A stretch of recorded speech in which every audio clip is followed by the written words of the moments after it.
Hey guys, welcome back to the show. Today is September 15th, 2020. Let's get straight into the news. Yesterday or today, Sony has announced the A7C. Oh wait, we don't cover digital photography here. We cover film photography. We could actually cover digital photography and have way more views, way more subscribers, and that way more revenue. If you don't want to see any digital jibber jabber on this channel, maybe you want to consider subscribing to my Patreon page. For less than a roll of film a month, you can support the show and keep me making news about cameras that most people don't really care about, but we do. So yeah, let's get into the real news now. Okay, so not a lot of news this week. We have basically first Dubblefilm, the film manufacturer, and they don't manufacture film. They do special effect film or special film. They made something like the bubble gum that has like those different color flares and stuff like that. So specialty film has come out with a disposable, reusable show camera. It's a 35mm, kind of like point and shoot camera that has a fixed lens. I think it's like a 35-38mm f8, if I'm not wrong. I think it has one shutter speed of 1/125th. And basically one of those cameras. They comes in hot pink with blue and yellow with some yellow, black with some yellow accents, which is pretty cool. So if you're into something that's reloadable and sort of like, it's like those disposables, but it's reloadable, which is pretty cool. And a couple brands have been coming out with this. We have Kodak made one, then Ilford's made one, and then we have Lomography also has made one. So you can pick your favorite camera. They're not all exactly the same, if I'm not wrong. Then we have sad news from Malefic Cameras. The Malefic Cameras were 3D printed cameras, started with 4x5, then it came into panoramic. They had a 6x9, 6x12, 6x17, even a multi-format between 6x17, 12, and 6x9. Has decided that making cameras is not his main business, and he doesn't have the time, so he's going to stop making cameras for people. But there's good news. He's going to continue customer support, and he's going to continue selling the STL files so you can print them yourself at home. So if you're interested in building your own 3D printed camera, and Malefic had some cool solutions, you can print your own Malefic from now on, but you can't buy it from him. So if you've been trying to reach out, that's probably why there hasn't been a lot of answers there. Then we go into the motorized film carriers for digitizing your film. Cameradactyl presented the Moongose last week. There was going to be a Kickstarter campaign starting today. I asked Ethan yesterday, and still there's not 100% confirmation from Kickstarter, so it still hasn't started. I would love to announce it was starting, but sadly not yet. And meanwhile, Negative Supply. Oh wait, sorry. Ethan went on Sunny 16 podcast and talked a lot about what the Moongose can do and what it can't do and who it is it for. I really recommend you listen to it. Also, he gave a bit of price points. It's going to start around $450 and then go up in increments of around $25, and nothing is set on stone, so don't take my word. But the idea is every step of $25 more, he'll be basically taking a month more. So 25 cameras for $450, shipping in whatever time, then 25 more for $475 a month later, and so on.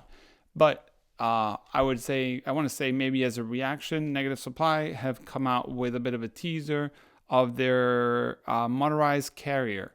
And if you notice the picture that I'm going to post on here right now, it doesn't have the film gate of the normal 35mm Mark I. It has a smaller film gate. So it looks like it's going to be a dedicated 35mm and 24x36 frame motorized scanner, but there's good news. Their little motor will be able to be attached to the past holders. So if you have a 35mm Mark I or a 120 Mark I don't know if it's called Mark I, the 120 version, you'll be able to adapt the motor there. They also promise frame detection, so let's see how things go. It's kind of nice to see a race for products that will make our scanning life a little easier if you're a heavy duty scanner guy.